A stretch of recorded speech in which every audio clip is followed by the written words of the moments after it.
जो जो हमसाया मुल्क आपसे दुश्मनी रखता है वो अपनी ताकत का इजहार करना चाहेगा। ये आप इर्द गिर्द उसके ममालिक देख लीजिए, जितने भी भारत के इर्द गिर्द ममालिक हैं, भूटान, सिक्किम, नेपाल, बांग्लादेश, श्रीलंका, उनकी क्या हैसियत है और उनके साथ क्या क्या उसने हालात बना रखे हैं, मगर उन ममालिक में इतनी जुर्रत नहीं है कि वो हिंदुस्तान के सामने खड़े हो सके, तो उन्हें दबा के रखा हुआ है। यही वो पाकिस्तान के साथ रवैया इख्तियार करना चाहता है, मगर हम ऐसा नहीं होने देते और ना होने देंगे, क्योंकि आप एक एटमी ताकत हैं। फिर एटमी ताकत के साथ साथ अल्हम्दुलिल्लाह हमने अपनी रवायती जो जंग की सलाहियत है उसमें बहुत जो है वो ताकत हासिल की है। आपके ख़ासकर आप जो ख़ुद साख्ता फील्ड में चले आए और ख़ुद कफ़ील होने लग गए, ये जो JF-17 है आपका, वो तो 27 फरवरी ने दुनिया और हिंदुस्तान का ख़ुद प्राइम मिनिस्टर दुनिया के सामने कहता है कि अगर रफ़ाल होते तो नतीजा ही और होता। उसने शिकस्त का एतराफ़ किया, जबकि उससे पहले उस शख्स की ज़ुबान धमकी वाली थी और आपको बार बार धमकी और जंग की बातें और बड़ी बड़ी सर्जिकल स्ट्राइक और न जाने क्या कुछ। मगर आप देखिए कि ऐसे उसके बाद चुप हो गए कि पूरी दुनिया ने कह दिया कि एक ही दिन दोनों का टाकरा था, मगर उसमें पाकिस्तान को क्लियर सबकत हासिल रही, दुनिया ने भी कह दिया। तो मकसद ये है कि सिर्फ हम एटमी ताकत नहीं हैं, उसके साथ साथ हमने अपनी रवायती जंग और उसकी सलाहियत हासिल करने के लिए बड़ी मेहनत की है। और JF-17 क्योंकि आइंदा जो दुनिया है और जो ज़माना है वो एयर पावर का है। एयर पावर अब एक डिसाइसिव रोल अदा कर चुकी है। अमेरिका को देख लें, इजराइल को देख लें, ये ट्रेंड सेटर्स हैं। जब एयर पावर अपना रोल अदा करेगी तो फिर आपको जंगी जो ज़मीन के जो आपकी ज़मीनी जंग है उसकी नौबत ही नहीं आती, और आपकी फिर जो आर्मीज़ हैं वो सिर्फ एरिया को ऑक्यूपाई करने के लिए आगे चली जाती। अब आप देख लें 27 फरवरी को 2 जहाज़ गिराए, मामला ख़त्म। कोई जंगी सामान और कोई जंगी उनकी तरफ से आगे पेश करने की जरूरत को किसी ने की, फैसला तो हो गया। अब वो इससे आगे क्या करेंगे? मुंह की खाई, दुनिया के सामने जग हंसाई हुई। तो मकसद ये है कि पाकिस्तान ने अल्हम्दुलिल्लाह एटमी ताकत के साथ साथ अपनी जो रवायती जंग की ताकत है उसमें भी इजाफ़ा किया, और वो इजाफ़ा ज़रूरी है।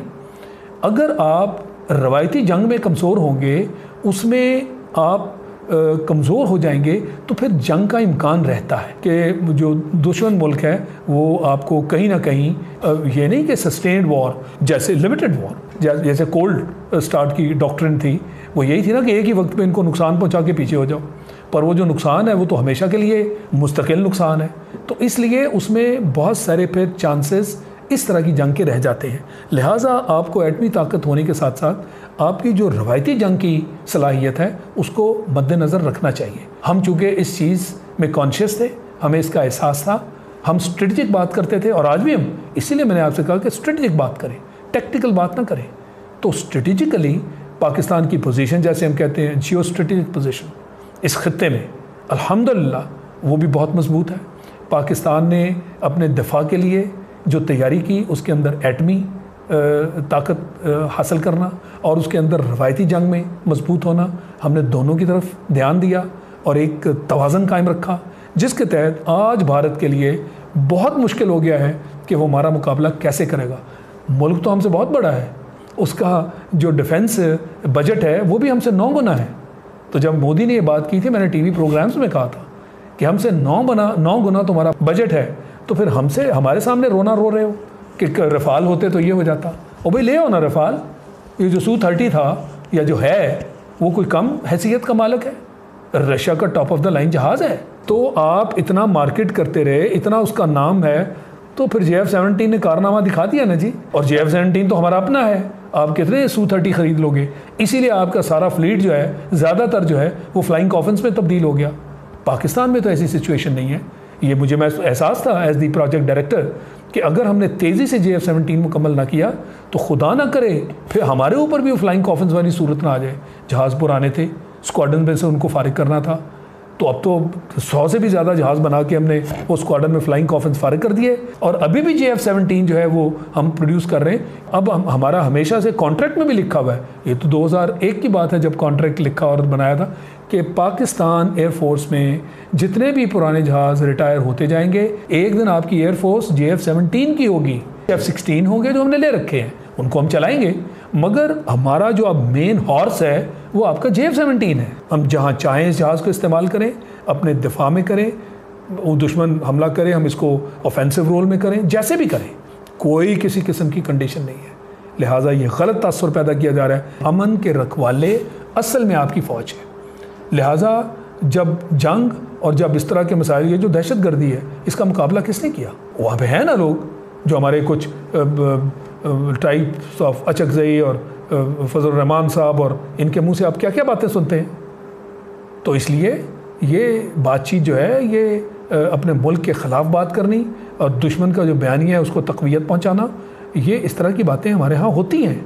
ये जो पार्टी है बीजेपी, ये पाकिस्तान के साथ दिल में वो जो नफ़रत और बुग़्ज़ रखती है, वो कांग्रेस में नहीं है। यही वो लोग हैं जिन्होंने गांधी को मारा था। गांधी को किस लिए मारा था नेहरू के ज़माने में?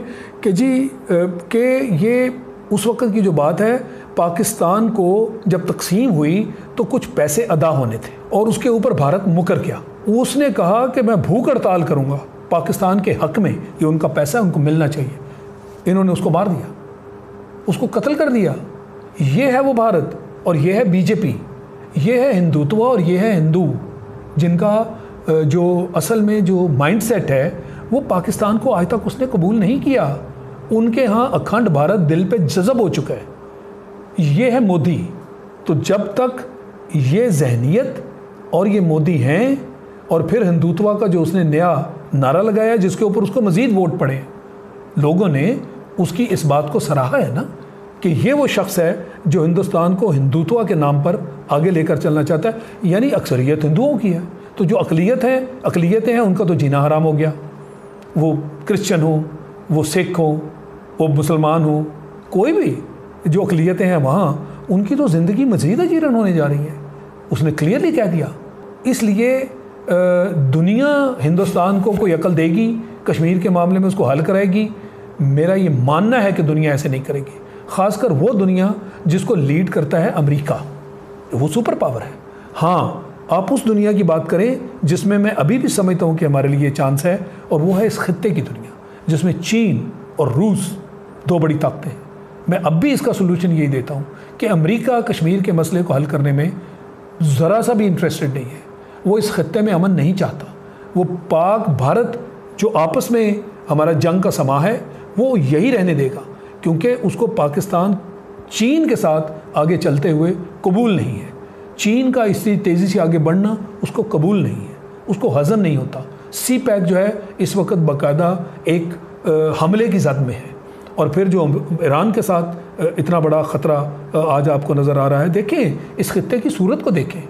ईरान जो है इस वक्त हमले के ख़तरे में है। हिंदुस्तान में मोदी दूसरी मरतबा वज़ीर आज़म बन के आ गया। मशरक़ वस्ता का पूरा नक्शा आप देख लें। उस तरह वो गोलान हाइट्स देने की बात कर रहा है, और इधर ईरान को आपने थ्रेटन कर दिया कि ईरान जो है वो चूँकि सबसे बड़ा इसके ख़िलाफ़ आवाज़ उठाने वाला है, उसको बिठा दो। सीरिया को आपने बिठा दिया। इराक़ के साथ उससे पहले क्या हुआ, लीबिया के साथ क्या हुआ। मुस्लिम दुनिया में जो ऐसे ममालिक जिनकी कम से कम आर्मीज़, जिनकी फ़ौजें इस काबिल थी कि वो खड़ा हो सकती थी अपने पाँव पे, इजिप्ट के साथ देख लें क्या हुआ।